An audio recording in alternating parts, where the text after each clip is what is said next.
Bonsoir YouTube, bienvenue sur cette petite vidéo Rush Duel. Et là on va parler d'un deck, je ne pensais pas qu'ils allaient le mettre dans l'Overrush Pack 4, mais ça fait plaisir à voir parce que je pensais qu'il existait déjà. Dans l'Overrush Pack 4 on a généralement un deck entièrement nouveau, les charmeuses qui est entièrement nouveau. On a un deck qui a très peu de cartes, qui a beaucoup de support pour étoffer un petit peu, comme le démon du désespoir. Je crois que c'est comme ça que ça se dit. On en reparlera parce qu'il y a une nouvelle carte qui est arrivée, si je dis pas de bêtises. Et ensuite on a un petit peu de support pour un deck préexistant, à savoir Sky Savior. Là ils nous ont sorti un autre deck. Ils ont sorti un deck de l'animé ce coup-ci, qui est le deck, pour celles et ceux qui connaissent, pour vous spoiler, parce que j'aime ça, c'est un deck de Gorush, c'est le deck de Shubaha.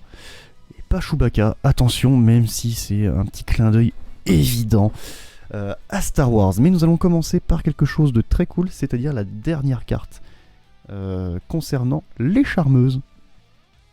Et la voici, la maison de la charmeuse, une magnifique magie de terrain qui, je crois, est un petit peu la dernière image, l'image finale de l'Animation Chronicle liée aux charmeuses, si je dis pas de bêtises, je l'ai pas vu donc je peux pas vous dire. C'est une magie de terrain, pas de condition d'activation, mais un petit effet sympathique tant que cette carte est face recto dans la zone terrain, donc c'est un peu un effet continu en somme. Je sais pas pourquoi ils n'ont pas mis effet continu, mais bref. Les monstres de type magicien de niveau 3 à 5, avec 1500 de défense d'origine face recto sur le terrain, gagne 500 d'attaque. C'est quand même beaucoup gagner 500 d'attaque. Et les joueurs ne peuvent invoquer normalement des monstres de type magicien de niveau 5 avec 1500 de défense sans sacrifice. Évidemment pour charmeuse, c'est un bonheur. C'est un bonheur puisque les charmeuses, certes sont des monstres de niveau 3, mais il y a aussi des monstres de niveau 5 qui ont 1500 de def et donc, je crois qu'ils ont 1900 d'attaque si je dis pas de bêtises. On monte quand même assez bien, je crois qu'on est à 2004 du coup, c'est pas déconnant. C'est pas déconnant. Donc cette carte clore techniquement les charmeuses. On sait qu'il n'y a pas d'extra deck pour charmeuse, je suis un petit peu déçu. J'aurais espéré un peu de fusion charmeuse. Je pense par exemple à Ita plus un monstre feu, ce serait vraiment bien, et ainsi de suite pour tous les autres. On n'a pas du coup la charmeuse de lumière et la charmeuse de ténèbres, surprenamment d'ailleurs, mais peut-être qu'à l'avenir on aura tout ça, et ça fait plaisir, en tout cas plaisir à deviner. Il y a encore une autre carte pour charmeuse, j'avais oublié cette carte, Coven Spirituel, c'est la dernière carte. C'est la dernière carte charmeuse. Oh l'idiot. Donc magie normale, pas de condition d'activation, mais un petit effet, on invoque spécialement un monstre magicien avec 500 ou 1900 d'attaque. J'avais bien mémorisé. Et 1500 de défense sur votre terrain ou cimetière face recto sur votre terrain. Ce tour, vous ne pouvez pas attaquer avec des monstres de minimum niveau 9. Ah oui, ok. Je me suis dit mais pourquoi du coup, quel est le truc? Minimum niveau 9, on ne peut pas attaquer. J'avais légèrement confondu. Donc ça c'est une carte qui est relativement, pour ne pas dire super efficace pour pouvoir invoquer nos charmeuses. Donc un petit Monster Reborn en somme. C'est un Monster Reborn, c'est une invocation spéciale depuis la main, ça fait grave cool, c'est grave cool. Pour le deck en tout cas qui honnêtement a l'air très très fort. Je vais essayer de surveiller un peu la méta à ce niveau-là pour voir ce que ça donne parce que ça a l'air très cool. Je vous ai parlé d'un autre deck aussi, c'est Démon Fou du Désespoir. Voici la dernière carte qui est Piscor, le Démon Fou du Désespoir. C'est un monstre ténèbre démon de niveau 3 qui a 0 d'attaque et 1200 de défense. Durant votre main phase où vous avez invoqué normalement ou spécialement cette carte, posez un rite du désespoir ou une racine du désespoir depuis votre cimetière dans la zone magie piège. Donc pour ceux qui ne sont pas sur YouTube, donc ceux qui sont en live, on en a déjà parlé la semaine dernière, de ces cartes là, qui permettent de faire donc les petits rituels de manière très très sympathique. Donc c'est un peu la carte clé. On va dire que le deck tourne un peu autour, sans vraiment trop tourner autour. Disons que c'est une carte importante pour le deck, quoi. Puisqu'il y a 2 cartes hyper importantes qui sont Rite et Racine. Tu peux directement les poser depuis ton cimetière, donc c'est vraiment très très cool de pouvoir les réutiliser comme bon vous semble. Surtout qu'une petite carte qui peut être utile derrière pour faire des invocations fusion, des invocations rituelles ou encore des invocations sacrifice. Avant de me perdre, on va aller chercher le 3e deck, messieurs dames, le 3e deck qui est Sauveur Céleste, Sky Savior. Magie normale aussi. Envoyer un monstre de type guerrier ou elfe non légende ou une fusion depuis votre main au cimetière. Alors c'est assez spécifique, j'ai envie de dire. Donc guerrier et elfe c'est normal, hein, les Sky Saviors sont soit guerriers soit elfes. Non légende. Au moins, je crois que c'est la première fois que je vois ça. Bon, il y a plein de cartes qui existent bien sûr, mais en tout cas là, récemment c'est la première fois que je vois le non légende. Et fusion, pas parce que oui, Sky Savior ça joue des fusions. Piocher 2 cartes. Oh. Le reste de ce tour, vous ne pouvez ni invoquer des monstres qui ne sont pas de type guerrier céleste depuis l'extra deck, ni attaquer avec des monstres de maximum niveau 8. Donc guerrier céleste, ça, vous avez techniquement que ça dans votre extra deck si vous jouez Sky Savior, sinon je me demande ce que vous jouez dans votre extra deck. Et je crois qu'il y a certains monstres qui sont un peu plus élevés que niveau 8. Mais la plupart sont de niveau 7 et 8, si je dis pas de bêtises, en matière de guerrier céleste. Hein. Donc ça va, franchement ça va, c'est une carte qui est assez, je dirais pas polyvalente, mais assez utilisable, le terme est mal choisi. Certes tu envoies une carte de ta main au cimetière, ça c'est pas dramatique, parce que tu pioches 2 cartes. Après, le fait de pas pouvoir invoquer autre chose que des guerriers célestes depuis l'extra deck uniquement, hein, je le rappelle, ou d'attaquer avec des monstres de max niveau 8, c'est un peu freinant, mais ça va, le deck n'est pas non plus désespéré à ce point-là pour ne pas jouer cette carte, sincèrement. La carte est bonne. Et enfin, nous allons nous attaquer au nouveau deck, et on va commencer avec les cartes monstres. Les cartes monstres, c'est Soldat de Vitesse. Vitesse est le deck de Shubaha, donc qui est dans Gorush. On en a parlé un tout petit peu avant. Et c'est un deck, honnêtement, il paye pas de mine, mais il a l'air cool. Vraiment, il a l'air cool. Donc ce sont des guerriers vents qui jouent avec une carte spécifique. Et sincèrement, je regrette de ne plus pouvoir faire de decklist, parce que je pense que j'aurais fait une decklist avec ce deck là, tellement qu'il a l'air sympathique. Alors je vous le dis d'ores et déjà, il nous manque un monstre de l'archétype de sûr, peut-être qu'on en aura d'autres par l'avenir, peut-être que ça sera dans la prochaine extension, nous verrons, on en reparlera le moment venu. Soldat de Vitesse, donc, est un monstre guerrier vent de niveau 4 qui a 1400 d'attaque et 100 de défense. Son condition, c'est d'envoyer la carte du dessus de notre deck au cimetière. Cette carte gagne 200 points d'attaque jusqu'à la fin de ce tour. Ensuite, si vous avez activé cet effet durant votre main phase où vous avez invoqué spécialement cette carte, vous pouvez envoyer la carte du dessus du deck de l'un des joueurs au cimetière. Et ça, c'est ça un peu le principe de Vitesse, c'est que ça va un petit peu meule le deck adverse. C'est le premier deck meule adverse qui existe, il me semble, dans l'histoire du Rush Duel. Et c'est pas pour rien. Le seul truc qui est un petit peu dommage, c'est qu'il faut invoquer spécialement ces monstres. Mais on y reviendra après parce que vous allez voir que c'est assez cool. Déjà, si vous arrivez à déterminer quel est le monstre légende dont je vous parlais un peu plus tôt, je vous dis bravo, sauf si vous avez regardé sur Google. Hein. Je vous connais, vous. Voici Sniper de Vitesse. Sniper de Vitesse, c'est un monstre vent guerrier de niveau 4. Il y a 1400 d'attaque et 100 de défense. Comme son collègue. C'est juste une coïncidence, ne vous inquiétez pas. Condition, aucune. Effet, invoqué par fusion un monstre de type guerrier avec 2300 de défense en mélangeant des monstres à effet de type guerrier face recto depuis votre terrain dans le deck de votre propriétaire comme matériel. Si vous avez activé cet effet durant votre main phase ou si vous avez invoqué spécialement cette carte, vous pouvez aussi utiliser des monstres à effet de type guerrier dans votre cimetière comme matériel. Effectivement, que ce tour, on ne peut uniquement attaquer avec des monstres guerriers, et on ne peut pas activer l'effet de sniper de vitesse.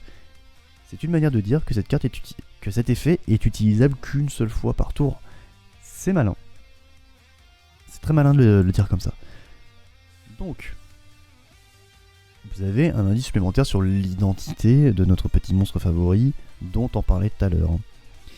Le monstre légende, pas favori, c'est légende. 2300 de défense, mais également fusion. Parce que oui, vitesse est un deck fusion, mais ça aussi, on y reviendra tout à l'heure. Un autre petit monstre, cette fois-ci, c'est le transporteur de vitesse, qui est un monstre vent guerrier de niveau 5, qui a 1500 d'attaque et 1200 de défense. Durant votre main phase, vous avez invoqué normalement ou spécialement cette carte. Invoquez spécialement un monstre effet de type guerrier possédant l'attribut vent de niveau 3 ou 4 avec minimum 1400 d'attaque. Donc pour l'instant on a les deux cocos là derrière. Il y a plein d'autres guerriers vent de niveau 3 ou 4 qui ont au moins 1000 d'attaque. Je fais un gros coucou à Musique Princesse.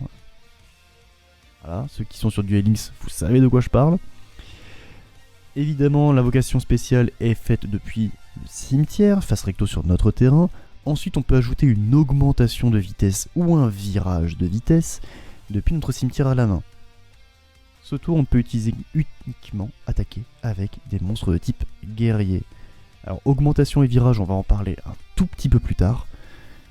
Mais le petit transporteur donc, nous permet grossièrement de réinvoquer le monstre qu'on a sacrifié pour avoir deux monstres sur le terrain. Et qui dit deux monstres sur le terrain dit invocation sacrifice, certes, mais souvenez-vous que c'est aussi un deck fusion, donc ça nous permettra sûrement de faire quelques petites fusions derrière. On va confirmer avec le dernier monstre de cet archétype, qui est le commandant de vitesse, qui est un monstre vent guerrier de niveau 5, qui a 1500 d'attaque et 1600 de défense. Durant la main phase, on invoquait normalement ou spécialement cette carte. Invoquer spécialement un monstre à effet de type guerrier de niveau 3 à 5, donc même le transporteur qu'on vient de voir juste avant, depuis notre main sur notre terrain. Ensuite, on peut ajouter un monstre de type guerrier avec 1400 d'attaque, 100 de défense depuis notre cimetière à notre main. Ce tour, on ne peut pas utiliser l'effet de commandant de vitesse, donc on va pouvoir aller récupérer l'un des deux premiers qu'on a vu. J'ai oublié le premier et l'autre c'était Sniper. Ça recycle. Ça recycle. Et là vous allez vous demander, mais attends, mais pourquoi est-ce qu'il nous parle encore de son guerrier de légende là avec 2300 de défense et du fait de meuler le deck adverse? On n'a pas vu ça encore. On y vient. Peut-être pas tout de suite, mais on y vient.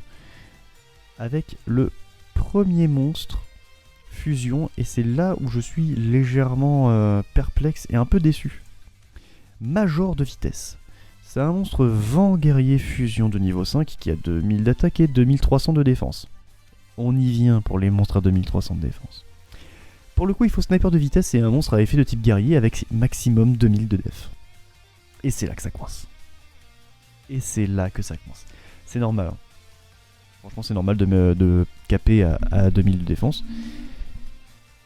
Mais il aurait fallu, pour le bien public de ce deck, d'avoir un monstre à effet de type guerrier avec maximum 2300 de défense. On va y venir. Aucune condition d'activation, mais un effet continu. Les autres monstres de type guerrier possédant l'attribut vent ou terre, face recto sur votre terrain, gagnent 500 points d'attaque. Ces monstres gagnent 500 d'attaque supplémentaires si vous avez un monstre de type guerrier possédant l'attribut vent ou terre avec minimum 2600 d'attaque d'origine face recto sur votre terrain. Et c'est là qu'on peut se poser la bonne question. La bonne question étant, quel monstre on peut invoquer? Un monstre terre par exemple qui a 2600 d'attaque et 2300 de défense, et ben je vous ai parlé d'un légende, c'est Buster Blader. Buster Blader, terre, légende, guerrier, 2600 d'attaque, 2300 de défense. Shubaha dans l'animé le joue. Parce que oui, il joue vitesse contre Rook. Forcément, Rook joue des dragons, il faut quelque chose pour l'enquiquiner, Buster Blader. Donc c'est pour ça qu'on a ce monstre là qui nous dit hé hé, guerrier terre, ça passe. Ce qui est dommage, c'est qu'on n'a pas de monstre de type guerrier avec maximum 2300 en tant que matériel, mais juste 2000. Parce qu'on pourrait utiliser un autre gars hein, qui est, je suis en train de chercher, le Spadassin légendaire, Buster Blader, qui lui aussi a 2300. Donc c'est un peu dommage. C'est un petit peu dommage malheureusement que on n'ait pas ce qu'il faut pour pouvoir l'invoquer. En tout cas en utilisant l'archétype Buster Blader. Je me comprends quand je dis ça. Ce n'est pas le monstre fusion, le seul et unique monstre fusion. Non, non, non. Il y en a un autre qui est un peu plus haut. Officier de vitesse. Qui est un monstre vent, guerrier. Fusion de niveau 9. 2600 d'attaque, 2300 de défense. Tiens, ça me rappelle les stats du Buster Blader, tiens. Il faut le transporteur de vitesse et le soldat de vitesse. La condition, c'est quoi? Envoyez la carte du dessus de votre deck au cimetière. Bon, ça, jusque-là, ça va. Cette carte gagne 500 d'attaque jusqu'à la fin de ce tour. Ensuite, si vous avez activé cet effet durant votre main phase, vous avez invoqué par fusion cette carte, vous pouvez détruire une carte sur le terrain de l'adversaire. C'est gratuit. Ça fait plaisir. Et maintenant vous comprenez pourquoi est-ce qu'il ne faut pas un gars avec 2300 de défense, mais 2000 de défense comme matériel pour le monstre d'avant. Tout simplement parce que sinon tu peux réutiliser tes fusions à l'infini. C'est tout. C'est un petit peu dommage quand même. Mais c'est pour le mieux, je pense. Mais vous comprenez à quel point ce deck a l'air pas si mal pour Buster Blader ou pas. Parce que sinon je peux peut-être vous appuyer mes propos avec une petite carte qui est augmentation de vitesse. Je crois qu'on en a parlé de celle-ci. Augmentation de vitesse qui est une magie normale. Pas de condition d'activation, mais un petit effet sympathique. Invoquez spécialement un monstre de type guerrier possédant l'attribut vent de maximum niveau 6 depuis votre main face recto sur votre terrain.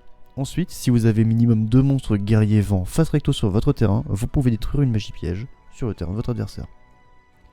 Encore une fois, musique princesse, bonjour. Et je pense sera plus utilisé dans musique princesse que dans vitesse. Vitesse d'ailleurs qui, vous l'avez peut-être remarqué, a un petit inconnu là justement sur cette carte. C'est l'intrus, je crois que son nom c'est l'intrus de vitesse, qui est une carte qui viendra prochainement. On connaît son nom. D'ailleurs j'ai peut-être essayé de vous retrouver son type, enfin son comment ça s'appelle, son effet. Donc l'intrus de vitesse, un monstre guerrier vent de niveau 3 qui a 1000 d'attaque, 1000 de défense. Durant la main phase où on a invoqué spécialement cette carte, on envoie une carte au hasard depuis la main de l'adversaire au cimetière. Puis on envoie la carte du dessus du deck de l'adversaire au cimetière. Voilà. Donc pourquoi on fait ça? Pour envoyer le maximum de monstres dragons au cimetière pour booster Buster Blader, évidemment. Donc cette carte, elle est très bien, que ce soit pour vitesse, mais également pour le deck musique princesse, hein, j'en ai déjà parlé et je ne m'étendrai pas plus là-dessus. En revanche, nous avons une autre petite magie qui est rouleau de vitesse, il me semble que c'est aussi celle-ci dont on a parlé un peu plus tôt. Aussi une magie normale. Durant un tour où vous n'avez pas activé rouleau de vitesse, invoquez spécialement un monstre guerrier avec 1400 d'attaque et 100 de défense depuis votre cimetière face recto sur votre terrain. Et là on parle bien de guerrier, pas de guerrier vent. Alors allez trouver un guerrier qui a 1400 d'attaque, 100 de défense. Je pense pas qu'il y en ait beaucoup. En tout cas nous on en a vu deux il y a 5 minutes là. Donc très bien. Monster Reborn pour ces deux cartes là.